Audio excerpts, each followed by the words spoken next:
दोस्तों आज हम बात करने वाले हैं भारत और इंग्लैंड के बीच खेले गए दूसरे टेस्ट मैच के पहले दिन के बारे में, जो कि बहुत ही ज्यादा धमाकेदार रहा।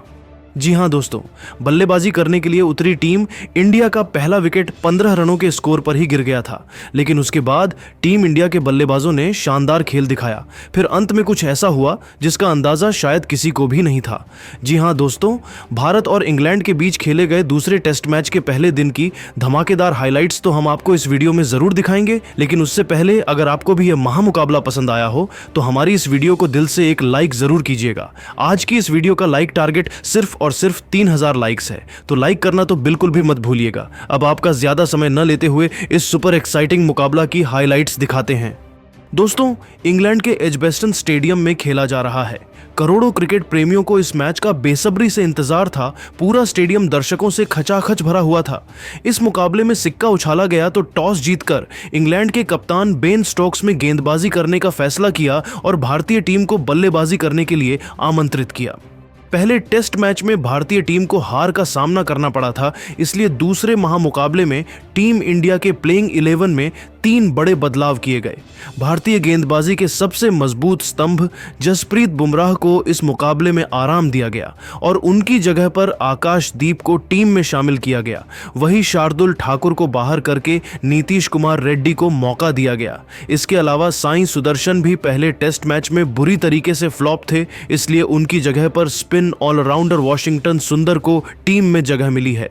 भारतीय टीम ने इस बार तैयारी कर ली थी कि हर हाल में दूसरे टेस्ट मैच को जीतना ही है। मुकाबला शुरू हुआ तो भारतीय टीम की तरफ से बल्लेबाजी करने के लिए हर बार की तरह 2 खतरनाक बल्लेबाज यशस्वी जायसवाल और केएल राहुल मैदान पर उतरे। दोनों बल्लेबाजों के कंधों पर टीम इंडिया को मजबूत शुरुआत दिलाने की जिम्मेदारी थी। वहीं दूसरी तरफ इंग्लैंड की तरफ से गेंदबाजी की शुरुआत करने के लिए पहले ओवर में आए क्रिस वॉक्स शानदार गेंदबाजी का नजारा पेश कर रहे थे। ओवर की शुरुआती 4 गेंद पर भारतीय टीम का खाता भी नहीं खुल सका, लेकिन ओवर की 5वीं गेंद को यशस्वी जायसवाल ने ऑफ साइड की दिशा में धकेल दिया और गेंद बाउंड्री को पार करते हुए 4 रनों के लिए चली गई। इस तरीके से यशस्वी जायसवाल ने चौके के साथ अपना खाता खोला। इंग्लैंड की तरफ से दूसरा ओवर लेकर आए ब्राइडन कार्स। उनके सामने स्ट्राइक पर थे केएल राहुल। ब्राइडन कार्स की खतरनाक गेंद के एल राहुल को बिल्कुल भी समझ में नहीं आ रही थी और कार्स ने उन्हें एक रन के लिए तरसा दिया। दूसरे ओवर में केएल राहुल सिर्फ सिंगल ही ले सके।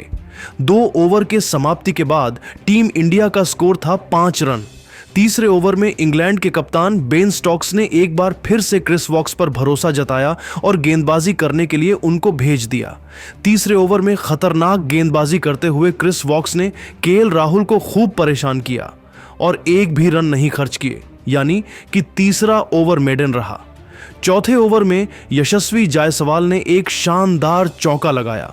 इंग्लैंड की तरफ से 5वां ओवर लेकर आए विकेट की तलाश में क्रिस वॉक्स ने इतनी खतरनाक गेंदबाजी किया कि केएल राहुल के होश ही उड़ गए। राहुल संभल कर बल्लेबाजी करते हुए अपना विकेट बचाने में लगे हुए थे। 5वें ओवर में वह एक भी रन नहीं जोड़ सके, लेकिन अपना विकेट बचाने में पूरी तरीके से कामयाब हो गए।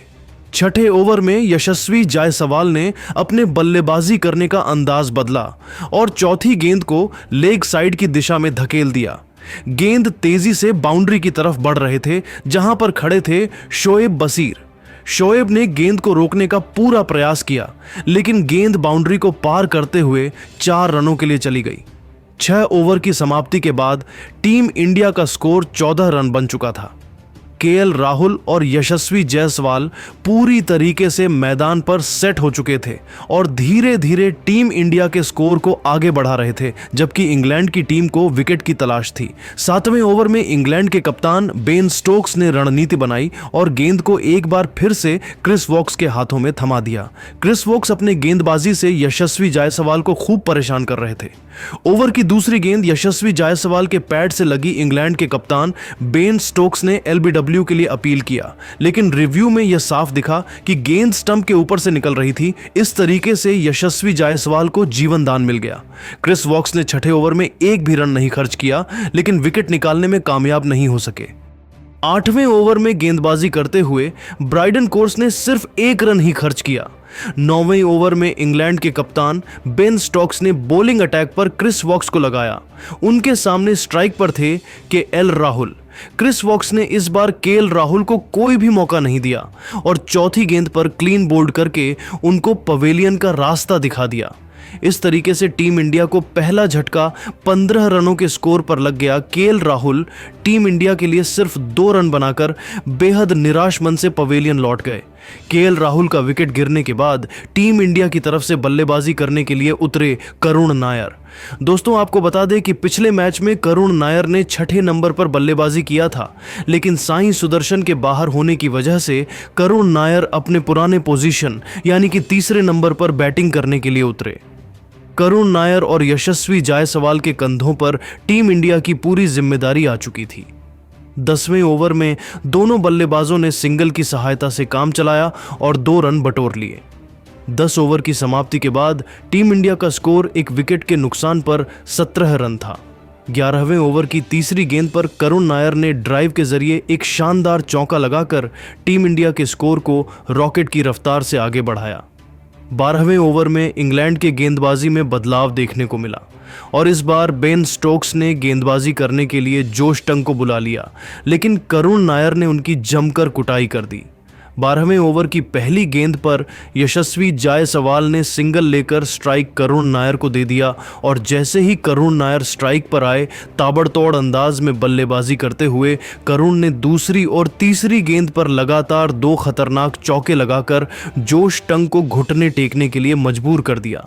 जोश टंग का यह ओवर इंग्लैंड के लिए काफी महंगा साबित हुआ। उन्होंने अपने इस ओवर में 9 रन लुटा दिए। 13वें ओवर में भी करुण नायर का बल्ला रुकने का नाम नहीं लिया और दूसरी गेंद पर लॉन्ग ऑफ की दिशा में सनसनाता हुआ चौका लगाकर टीम इंडिया के स्कोर को रॉकेट की रफ्तार से आगे बढ़ाया। चौथी गेंद पर करुण नायर एलबीडब्ल्यू होते होते बचे और उन्हें जीवन दान मिल गया क्योंकि गेंद स्टंप से काफी दूर जा रही थी। इसी का फायदा उठाते हुए उन्होंने 13वें ओवर की अंतिम गेंद पर तेजी से दौड़कर 2 रन पूरे कर लिए। यशस्वी जायसवाल और करुण नायर ने मिलकर 13वें ओवर में 7 रन जोड़ डाले और टीम इंडिया के स्कोर को 37 रनों तक पहुंचा दिया। 30 रन 15वें ओवर में इंग्लैंड के कप्तान बेन स्टोक्स ने रणनीति बनाई और विकेट की तलाश में गेंदबाजी करने के लिए खुद आ गए। उनकी पहली ही गेंद पर यशस्वी जायसवाल ने चीते की रफ्तार से दौड़कर पूरे कर लिए। फिर दूसरी गेंद पर करुण नायर ने जबरदस्त चौका लगाकर इंग्लैंड के सारी रणनीतियों पर पानी फेर दिया। 15 ओवर की समाप्ति के बाद टीम इंडिया का स्कोर एक विकेट के नुकसान पर 45 रनों तक पहुंच गया था, जहां एक छोर से करुण नायर चौके लगाकर टीम इंडिया के स्कोर को तेजी से आगे बढ़ा रहे थे, वहीं दूसरी तरफ यशस्वी जायसवाल भी कंधे से कंधा मिलाकर उनका भरपूर साथ दे रहे थे, जबकि इंग्लैंड की टीम को विकेट की तलाश थी। 16वें ओवर में यशस्वी जायसवाल ने तूफान ला दिया, जहां पर गेंदबाजी कर रहे थे जोश टंग। खतरनाक बल्लेबाजी करते हुए यशस्वी जायसवाल ने ओवर की पहली और दूसरी गेंद पर लगातार 2 शानदार चौके लगाए। इसके बाद भी उनका बल्ला रुकने का नाम नहीं लिया और ओवर की अंतिम गेंद पर भी एक खतरनाक चौका झड़कर जोश टंग को खून के आंसू रोने के लिए मजबूर कर दिया। 17वें ओवर में दोनों बल्लेबाजों ने मिलकर 6 रन जोड़ डाले, जिसमें यशस्वी जायसवाल ने एक शानदार चौका लगाया था। यशस्वी जायसवाल और करुण नायर दोनों बल्लेबाज मजबूती के साथ मैदान पर अपना पर जमा चुके थे और दोनों बल्लेबाजों के बीच में एक बड़ी साझेदारी पनपती हुई दिखाई दे रही थी। मुकाबला आगे बढ़ता गया और दोनों बल्लेबाजों ने मिलकर समझदारी के साथ बल्लेबाजी करते हुए टीम इंडिया के स्कोर को 20 ओवर में 75 रनों तक पहुंचा दिया। इसी के साथ यशस्वी जायसवाल धीरे धीरे अपने अर्धशतक की तरफ बढ़ रहे थे। 21वें ओवर में बेन स्टोक्स ने शानदार गेंदबाजी का नजारा पेश किया और सिर्फ 2 रन ही खर्च किया। इंग्लैंड की तरफ से 22वां ओवर लेकर आए जोश टंग, लेकिन यशस्वी जायसवाल ने उनकी धज्जियां उड़ाकर रख दिया। तांडव मचाते हुए यशस्वी जायसवाल ने ओवर की तीसरी, चौथी और 5वीं गेंद पर लगातार 3 खतरनाक चौके लगाकर इंग्लैंड की टीम में हाहाकार मचा दिया और टीम इंडिया के स्कोर को रॉकेट की रफ्तार से आगे बढ़ाया। इसी के साथ यशस्वी जायसवाल ने 59 गेंदों में 10 चौकों की सहायता से अपना अर्धशतक भी पूरा कर लिया। जायसवाल के टेस्ट करियर का यह 12वां अर्धशतक था। यशस्वी जायसवाल और करुण नायर दोनों बल्लेबाजों का बल्ला जमकर गरज रहा था और दोनों खिलाड़ी मिलकर इंग्लैंड के हर गेंदबाज की जमकर धुनाई कर रहे थे।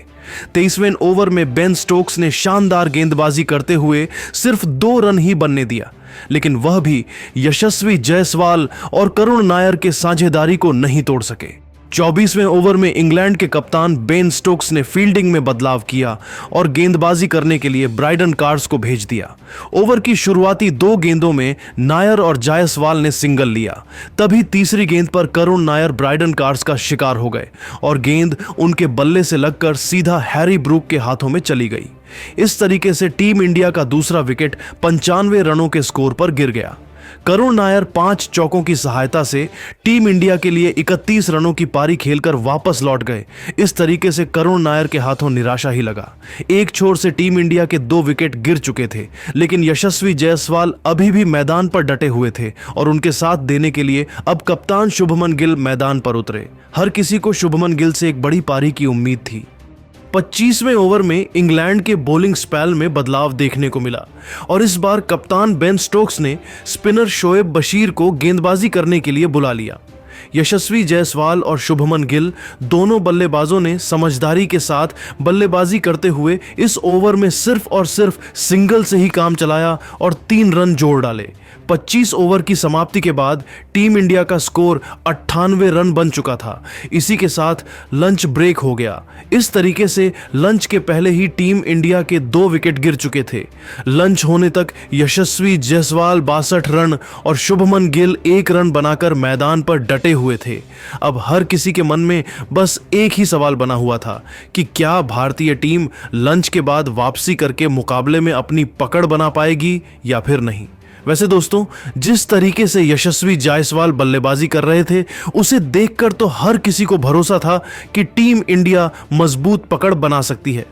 लेकिन दोस्तों, अब आपको क्या लगता है, भारतीय टीम पहले इनिंग्स में कितना रन बनाएगी? आप खुद नीचे कमेंट करके बताइए और ऐसी ही नई नई वीडियो के लिए हमारे चैनल को जरूर सब्सक्राइब करिए। धन्यवाद। लंच ब्रेक के बाद दूसरा सेशन शुरू हुआ तो 26वें ओवर में इंग्लैंड की तरफ से गेंदबाजी करने के लिए आए ब्राइडन कार्स, जहां पर यशस्वी जायसवाल ने अकेले 6 रन जोड़ डाले, जिसमें उन्होंने एक शानदार चौका ओवर की 5वीं गेंद पर लगाया था। 27वें ओवर में यशस्वी जायसवाल और शुभमन गिल को सिंगल और डबल के साथ ही काम चलाना पड़ा और दोनों बल्लेबाजों ने 3 रन बटोर लिए। 30वें ओवर में इंग्लैंड के कप्तान बेन स्टोक्स ने बॉलिंग अटैक पर ब्राइडन कार्स को लगाया। इस ओवर में खतरनाक गेंदबाजी करते हुए ब्राइडन कोर्स ने शुभमन गिल को खूब परेशान किया और एक भी रन नहीं बनने दिया, यानी कि यह ओवर मेडन रहा। 30 ओवर की समाप्ति के बाद टीम इंडिया का स्कोर था 2 विकेट के नुकसान पर 111 रन। अगले 2 ओवर तक दोनों बल्लेबाज एक भी बाउंड्री नहीं लगा पाए। 33वें ओवर में इंग्लैंड के कप्तान बेन स्टोक्स ने गेंदबाजी करने के लिए क्रिस वॉक्स को भेज दिया, जहां पर उनके सामने बल्लेबाजी कर रहे थे शुभमन गिल। ओवर की पहली ही गेंद पर शुभमन गिल ने लेग साइड के दिशा में खतरनाक चौका लगाकर टीम इंडिया के स्कोर को तेजी से आगे बढ़ाया। फिर चौथी गेंद को उन्होंने लॉन्ग ऑफ की दिशा में धकेल दिया और गेंद तेजी से बाउंड्री को पार करते हुए 4 रनों के लिए चली गई। इस तरीके से शुभमन गिल ने इस ओवर में 2 शानदार चौके लगाए। जैसे जैसे मुकाबला आगे बढ़ता गया, शुभमन गिल और यशस्वी जायसवाल और ज्यादा आक्रामक होते चले गए। 35 ओवर की समाप्ति के बाद टीम इंडिया का स्कोर 2 विकेट के नुकसान पर 128 रन तक पहुंच गया था। दोनों बल्लेबाजों का बल्ला जमकर गरज रहा था। खासकर जिस अंदाज में यह ससुरी जायसवाल बल्लेबाजी कर रहे थे, उसे देखकर तो यह लग रहा था कि वह इंग्लैंड के गेंदबाजों से किसी बात का बदला ले रहे हों। 38वें ओवर में इंग्लैंड की तरफ से गेंदबाजी कर रहे थे जोश टंग, जहां पर दोनों बल्लेबाजों ने मिलकर 6 रन, जिसमें यशस्वी जायसवाल का एक चौका भी शामिल था। इसी के साथ यशस्वी जायसवाल धीरे धीरे अपने शतक की तरफ बढ़ रहे थे।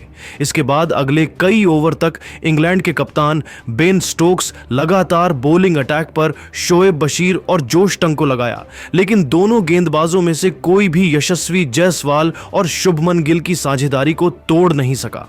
दोनों बल्लेबाज मजबूती के साथ मैदान पर अपना पैर जमा चुके थे और तेजी से रन बटोरते हुए टीम इंडिया के स्कोर को आगे बढ़ा रहे थे, जबकि इंग्लैंड को लगातार विकेट की तलाश थी। 43वें ओवर में इंग्लैंड के कप्तान बेन स्टोक्स में रणनीति बनाई और फील्डिंग में बदलाव किया। साथ ही गेंदबाजी करने के लिए विकेट की तलाश में शोएब बशीर को भेज दिया।